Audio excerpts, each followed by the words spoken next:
Guys, कैसे हो आप सब लोग। आई होप सब अच्छे हैं। तो शाम की चाय पीते ही ये बोलने लगी कि बहन चला आज बाजार चलते हैं। मैंने कहा तो फिर चल, फिर अंधेरा हो जाएगा। तो यहाँ पर हमारी कॉलोनी के पास ही शनिवार को ये बाजार लगता है और ये काफी बड़ा बाजार लगता है। जब कभी कितने दिनों बाद घर से बाहर निकलते तो काफी चीजें हमें बदलाव में देखने को मिलती हैं।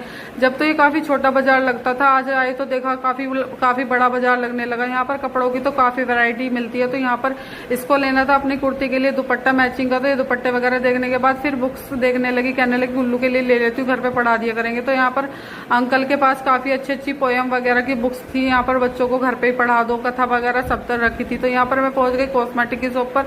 तो मैं यहाँ लिपस्टिक वगैरह देखने लगी। निक्की कहने लगी बहन ये एक्सपायरी होती है। फिर मैं पहुंच गई चूड़ियों की शॉप पर। मैं कहने लगी यहाँ पर कंगन अच्छे थे। जो कंगन मुझे पसंद आए वो मेरे साइज के नहीं मिले, मेरा बैड लग। तो फिर पहुंच गए हम किराना स्टोर पर। मम्मी ने कुछ सामान लाने के लिए बोला था कि आते वक्त ले आना। तो यहाँ पर किराना स्टोर से ले लिया सामान लेते हुए बातें करते हुए हम दोनों बहन अपने घर की ओर चल दिए। तो यहाँ पर पूरे बाजार में घूमते घूमते हम तो थक गए और हमारे फिर रास्ते में पड़ी ये दुकान। तो मैं सोचने लगी, जब हमारे पास बाजार में खुले पैसे नहीं थे, खुले हो गए, तो मैं कहने लगी चलो एक बिंदी का पत्ता भी ले लेते हैं। यहाँ पर मिला नहीं। तो यहाँ पर फिर जब घर की ओर जा रहे तो यहाँ पर एक पार्क पड़ा। तो यहाँ पर हमारे उधर तो कोई पार्क नहीं है और ये पार्क देखकर मेरा मन खुश हो गया। मैंने कहा सुबह मॉर्निंग वॉक करने के लिए काफी अच्छा रहा है यहाँ पर।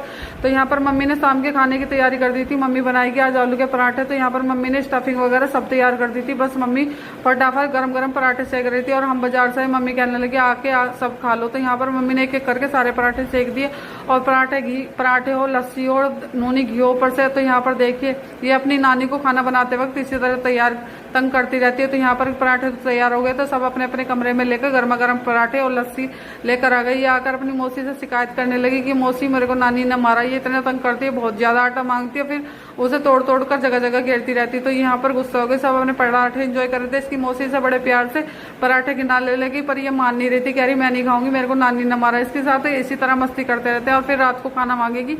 जब सब खाते जब भी खाती नहीं। फिर इतने सारे बर्तन हो गए, मेरे को तो देखकर चक्कर आ गए।